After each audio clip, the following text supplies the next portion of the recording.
Halo teman-teman semua, selamat pagi, selamat siang, dan selamat malam. Bagi teman-teman yang menonton video ini, terima kasih telah bersedia menontonnya. Hari ini saya akan memperkenalkan salah satu aplikasi yang telah saya buat, yaitu aplikasi klasifikasi kematangan buah tomat berdasarkan fitur warna menggunakan metode watershed. Seperti yang teman-teman lihat, kita akan menggunakan MATLAB. Semoga aplikasi ini bisa membantu teman-teman yang mungkin lagi mencari referensi terkait tampilan GUI, alur proses, apa yang harus saya buat, kira-kira aplikasinya akan tampilannya seperti apa. Mungkin ini bisa menjadi gambaran bagi teman-teman yang membutuhkan referensi. Silakan nonton video ini sampai selesai, semoga dapat membantu teman-teman dalam membuat aplikasi. Atau bagi teman-teman yang membutuhkan aplikasi ini, butuh komunikasi lebih lanjut, bisa komen di bawah, nanti saya kirimkan email saya atau nomor WA untuk kita saling komunikasi terkait aplikasi ini. Baik, di sini aplikasi klasifikasi kematangan buah tomat ini ingin mencari tahu seberapa akurat penggunaan ekstraksi warna pada menggunakan metode watershed untuk menentukan tingkat kematangan buah tomat. Seperti yang teman-teman tahu, kita akan menggunakan metode watershed, di mana kita ada beberapa tahapan penelitian. Yang pertama akurasi citra, lalu kita akan pre-processing, lalu kita akan ekstraksi fitur warna, lalu klasifikasi, dan akhirnya akurasi. Namun akurasi sendiri akan di luar aplikasi, kita hanya sampai di proses klasifikasi. Akurasinya kita akan menggunakan file Excel. Bagi teman-teman yang membutuhkan bantuan untuk perhitungan akurasinya, kita akan menggunakan MSI dan PSNR. Bisa komen juga di bawah, nanti saya buatkan video untuk perhitungan akurasi terkait klasifikasi kematangan buah tomat menggunakan metode MSI dan PSNR. Oke, baik, kita lanjut. Kita mulai dari tampilan menu beranda. Di sini saya buatkan aplikasinya. Ketika kita mengakses pertama kali, kita akan mengakses menu beranda. Menu beranda ini akan menampilkan asal universitas, aplikasi namanya itu apa, dia dari program studi mana, dan diperuntukannya untuk apa. Kebetulan ini diperuntukkan untuk tugas akhir, sehingga tampilannya akan saya akan menampilkan memperkenalkan aplikasinya, dan juga ada foto foto atau gambar buah tomat, tujuan aplikasi kita. Di sini ada ada 3 menu yang dapat kita pergunakan untuk akses ke halaman lain yang akan diperuntukkan untuk tujuan aplikasi ini. Ada menu mulai, tentang, dan keluar. Kita mulai dari menu mulai. Di sini akan menampilkan segala proses yang akan kita mulai disertai dengan menu-menu yang dapat kita akses. Ini akan lebih lanjutnya akan dijelaskan nanti. Kita kembali ke menu beranda. Di sini ada menu tentang dan menu keluar. Untuk menu tentang kita coba masuk.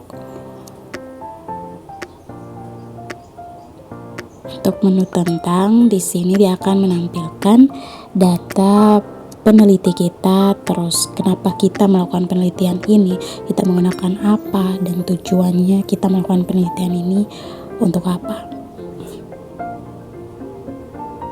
Terus ada tombol kembali, kita dapat kembali ke halaman terakhir kita masuk, dan juga ada tombol kembali untuk kita kembali. Terus selain itu ada tombol keluar. Di sini kita dipergunakan untuk ketika kita ingin menutup aplikasi, kita selesai menggunakannya, akan ada tombol keluar yang akan ditanyakan apakah kita ingin menutup. Jika tidak, dia akan tetap pada halaman terakhir yang kita akses, atau pilih ya, maka dia akan menutup aplikasi.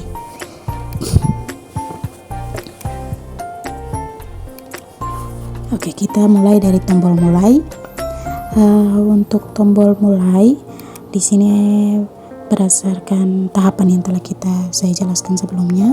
Di sini akan lebih diperjelas lagi tahapannya. Kita pertama akan mulai akuisisi citra, pre-processing, ekstraksi KSV, klasifikasi watershed, dan tambahannya identifikasi data. Ini permintaan dari dosen, sehingga ini di luar dari tahapan penelitian.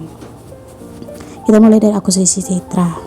Kita klik tombol akuisisi citra, dia akan menampilkan halaman yang menampilkan bagaimana kita mengambil citra. Di sini hanya berupa penjelasan bagaimana cara kita mengambil citra, berapa banyak data yang kita ambil, pembagiannya seperti apa, jarak pengambilannya seperti apa. Kita menjelaskan segala yang telah kita lakukan saat kita mengambil gambar dan tujuan dari penelitian ini, di mana kita akan mengambil gambar di jarak 40, 50, dan 60 cm.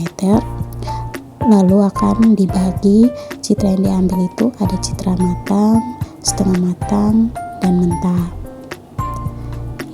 Citra tersebut akan dibagi menjadi data latih dan data uji. Kemudian ada kita tekan klik tombol kembali. Kita akan kembali ke menu sebelumnya. Kita akan lanjut ke proses selanjutnya, yaitu pre-processing. Pada tombol pre-processing kita akan ditampilkan bagaimana kita pre-processing citra yang telah kita ambil sebelumnya menggunakan kamera. Kita akan menyeragamkan semuanya, karena ada beberapa faktor eksternal lain yang ketika kita mengambil data citra, kadang meskipun jaraknya sama, ukuran citra saat difoto satu gambar dan foto gambar yang lainnya itu akan ada perbedaan berapa piksel, sehingga ada yang lebih atau kurang, sehingga kita perlu untuk melakukan pre-processing untuk menyeragamkan ukurannya, sehingga data citra yang akan kita gunakan benar-benar menggunakan ukuran yang sama. Yang membedakannya hanyalah warna. Di sini kita menggunakan proses pre-processing, yaitu meresize ukuran citra untuk menyeragamkannya. Di sini kita mengatur untuk ukurannya, kita mengatur 640 x 480, sehingga citranya akan diseragamkan menjadi ukuran 640 x 480.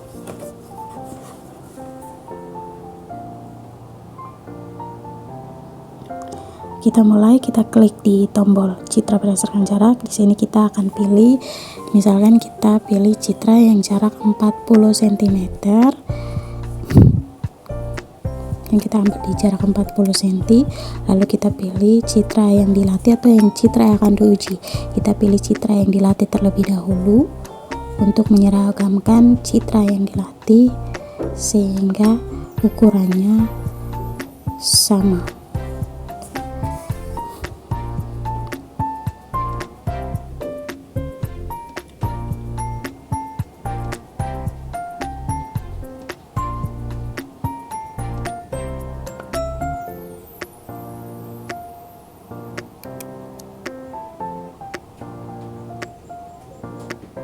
Oke, kita klik pre-processing.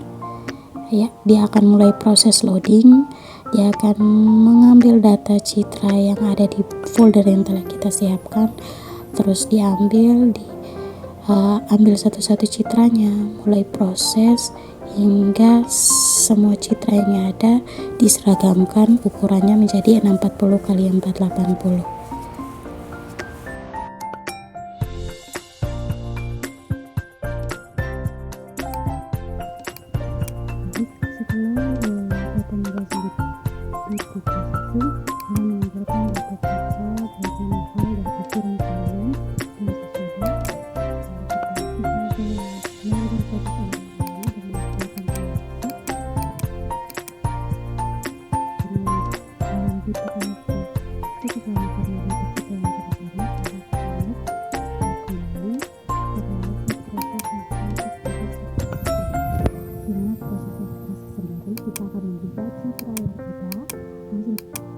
Pre-processing, kita akan mengekstraksi dia dari RGB ke HSP. Sebelum sampai ke metode waterset, kita akan melakukan citra waterset. Kita akan mengekstrak dia ke HSP terlebih dahulu, baru kita mengekstrak ke HSP. Seperti sebelumnya, kita mengambil citra berdasarkan jarak, data citranya data-data dari uji, kemudian kita mengklik tombol ekstraksi. Dia akan memproses citra itu, mengambil itu lalu mengubah nilai RGB ke HSV hingga akhirnya akan kita dapat citra dalam bentuk hasil ekstraksi ke HSV.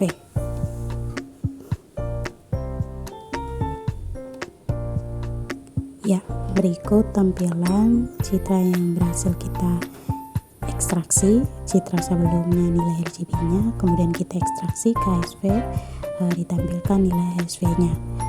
Untuk citra sendiri nanti kita akan tampilkan per foldernya hasil citra yang telah diekstraksi. Citra yang telah diekstraksi maupun di pre-processing akan otomatis tersimpan ke dalam folder yang telah kita buatkan. Itu sudah diatur dalam codingan kita. Ini kita coba kembali ekstraksi.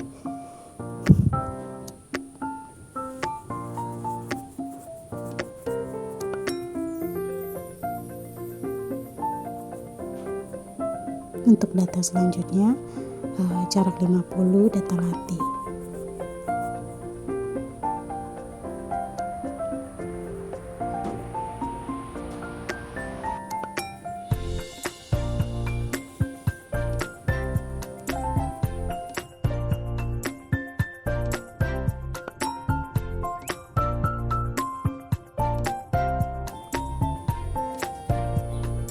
Yap, sama seperti sebelumnya, hasil ekstraksi sebelum dan sesudahnya.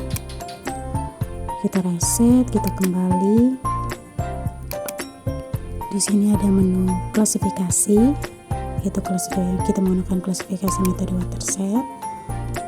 Di sini ada dua langkah. Yang pertama kita melakukan segmentasi ke citra watersetnya terlebih dahulu, baru kita melakukan klasifikasi. Di sini kita memilih citra berdasarkan jarak 40, kemudian data latih, kita klik metode waterset. Tombol waterset, dia akan memproses citra. Kita menunggu sampai dia mengambil citra yang ada pada folder yang telah kita sediakan untuk diubah ke citra hasil segmentasi berupa citra waterset.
Ya, setelah dia proses, dia akan menampilkan satu persatu citra hasil preprocessing, hasil ekstraksi, dan citra hasil segmentasinya.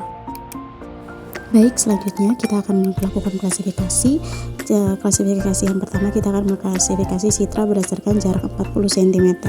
Di sini dia akan mulai memproses klasifikasi citra. Dari citra hasil waterset, dia akan menentukan citra ini termasuk dalam klasifikasi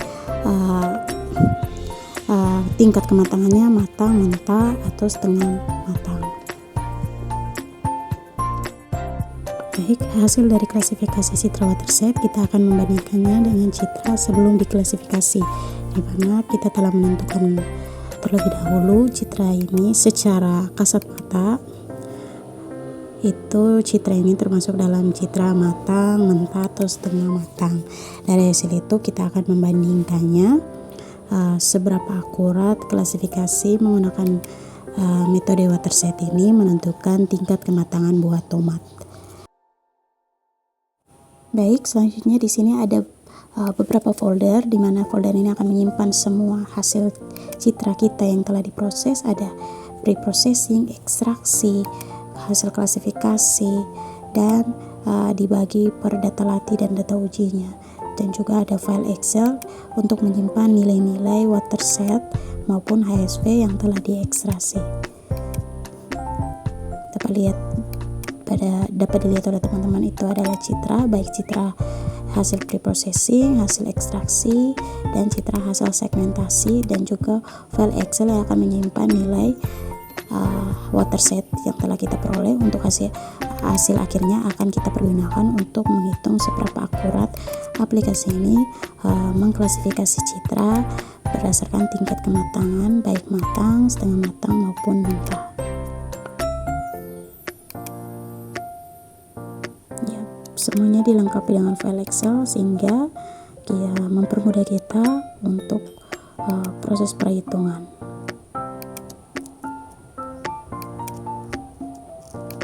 Dan ini adalah hasil klasifikasi yang tadi itu otomatis akan tersimpan dalam file Excel untuk nanti kita bandingkan dengan klasifikasi kita secara manual kasat mata.